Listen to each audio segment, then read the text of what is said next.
Enfin, moi, j'aime bien votre discours sur la nation, il me prend aux tripes, bravo, mais j'ai pas l'impression que c'est ce qui se passe. Moi, j'ai beaucoup regardé Internet ce week-end. Le billet que j'ai fait sur ce sujet a dépassé le 1 000 000 de vues, ce qui m'est jamais arrivé. Moi, j'ai vu des milliers de commentaires islamophobes. Je dirais la nation rassemblée, mais où la voyez-vous rassemblée? Avez-vous entendu Yvan Rioufol qui interviewe une musulmane et qui la fait pleurer parce qu'il lui demande « Bon, vous êtes musulmane, condamnez ce qui vient de se passer ». Enfin, comme si les musulmans sont responsables de la barbarie. Pourquoi est-ce que ça, c'est supérieur à l'expression de 3,5 millions de personnes dans les rues, dans le calme, à visage découvert, justement, par rapport à ces expressions souvent anonymes? Mais l'expression qu'on est tous pour la liberté d'expression contre le terrorisme, ça me semble assez évident. Non, mais c'est bien qu'on le dise, c'est bien que la nation se rassemble. Mais et après, c'est quid après? Je vais vous dire. Mais quid après? On n'est pas ensemble, pas ensemble. Laissez finir, Olivier. Mais le problème, c'est qu'ils nous attaquent sur nos valeurs. Quand Marine Le Pen demande le rétablissement de la peine de mort, enfin la peine de mort pour les kamikazes, je pense qu'on a toute l'intelligence du Front National ici.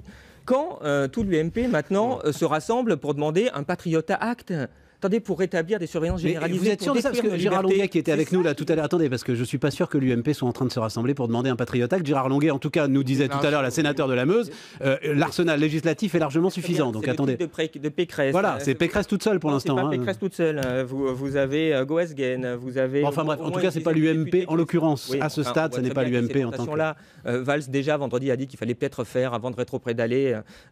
Encore, on en est déjà à 20 ans à 14 lois terroristes, antiterroristes. On voit le résultat. La question, c'est qu'est-ce qu'on fait? Moi, j'aurais aimé qu'il y ait une manifestation hier pour demander la fin du conflit israélo-palestinien et qu'on fasse pression sur les deux parties pour trouver une solution. Parce que depuis que je suis né, ça dure cette blague-là. Mais moi aussi, et depuis, vous avez remarqué qu'ils n'étaient pas loin l'un de l'autre dans les rues de Paris. Et alors, vous trouvez qu'ils sont rapprochés? De toute façon, le problème, c'est que ça doit venir de l'Occident, ces pressions-là. Vous trouvez que l'Occident, vous trouvez que Fabius, vous trouvez que Kerry sont en train d'essayer de résoudre le conflit israélo-palestinien? Pardonnez-moi, qu'est-ce que vous Ils attendent qu'on voulez meure dire? tous dans le métro. Pardonnez-moi. Défendre la liberté d'expression, ce n'est pas assumer tout ce qu'a fait Charlie Hebdo. C'est de dire les gens doivent s'exprimer, mais j'approuve pas forcément. C'était pas Charlie Hebdo le sujet. Excusez-moi, les mots ont un sens. Une fois, c'était la nation. Les mots ont un sens. Moi, j'ai vu des centaines de milliers de personnes. Je vois partout écrit "Je suis Charlie". Ça ne veut pas dire que je défends le terrorisme.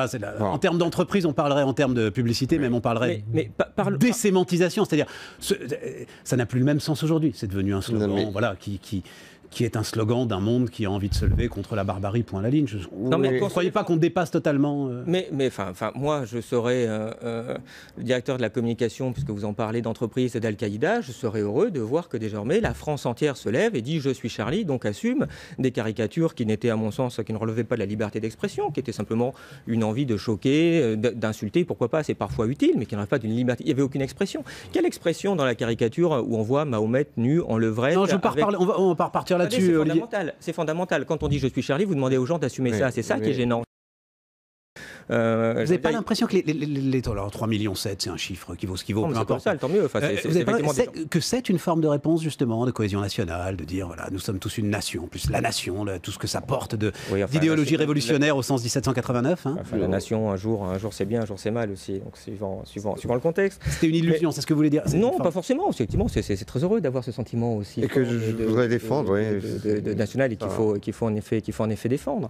Mais la difficulté, c'est qu'évidemment, il n'y aura jamais aucune loi, comme appelle l'UMP aujourd'hui, des Patriot Act ou compagnie, qui empêchera malheureusement 3 terroristes de prendre un fusil et d'aller tuer des gens. La question, c'est comment on fait en sorte que les gens n'aient pas envie de devenir terroristes. Et c'est là où il devrait y avoir un débat, et c'est là où malheureusement il y a eu très peu de réflexion. Et je trouve qu'on est tombé les deux pieds joints dans les deux pièges que nous tendait Al-Qaïda. Le premier, c'était évidemment la récupération politique de cette émotion qui nous submergeait tous. D'avoir, excusez-moi, Nicolas Sarkozy qui a rasé la Libye, avec François Hollande qui déclenche une guerre tous les 6 mois, avec le secrétaire général de l'OTAN qui a envoyé 5000 bombes sur l'État islamique, ou Dominique de Villepin sur BFM, il y a 4 mois, expliquait qu'il ne fallait pas agir comme ça, qu'on allait avoir des retours de bâton, qu'il fallait être beaucoup plus fin dans la réponse au terrorisme. D'avoir M. Netanyahou qui a tué 1500 Palestiniens il y a 6 mois. Comment tout ça est vu au Moyen-Orient? Je veux dire, c'est la première chose qui doit nous interpeller. Le secrétaire d'État américain, il y a encore un mois, nous sortait la torture. Quelle influence, quand les États-Unis torturent les gens, ont sur la naissance du terrorisme au Moyen-Orient? Et le deuxième point que je trouvais beaucoup plus gênant, c'est ça qui m'a gêné. C'est pas tant, évidemment, qu'on soit tous réunis, qu'on soit tous, évidemment, contre le terrorisme, qu'on soit tous pour la liberté d'expression, mais ça a été l'absence totale de distanciation dans ce débat-là. Après, par rapport à ce que je disais sur la dépense qui a plutôt baissé, on a une situation où vous avez une école qui est dans un niveau désespérant pour au moins la moitié des Français. C'est sûr, pour les fils de cadres, les fils de profs, ça va très bien. Quand vous êtes dans les banlieues, allez voir à quoi ressemblent effectivement les écoles. On n'arrive plus à trouver des profs. Il y a plein de postes qui n'arrivent plus à être pourvus. Tout comme on a un système de santé, en particulier les urgences qui partent à la dérive, on n'arrive plus à trouver de médecins. Malgré une débauche de moyens. Oui, mais c'est pas une question de moyens, l'état de l'école. C'est pas une question de moyens, l'état de l'école. Une débauche. Le coût par élève comparé à nos amis allemands, par exemple. D'accord. Alors il faut peut-être qu'il y ait plus d'élèves par classe dans les zones, on va dire, pas trop défavorisées, et beaucoup moins ailleurs. J'en sais rien. Il y a des problèmes, en effet, de répartition. On n'est pas obligé d'être toujours dans le toujours plus. Mais le problème, c'est qu'aller expliquer aux gens qui mettent leurs enfants à Louis-le-Grand qu'il faut peut-être être plus nombreux, qu'on mette les bons profs en banlieue plutôt qu'à Louis-le-Grand. Généralement, ils acceptent assez peu. Et là, c'est là qu'il faudra voir la nation, qu'il faudra avoir plus de solidarité, tout ça.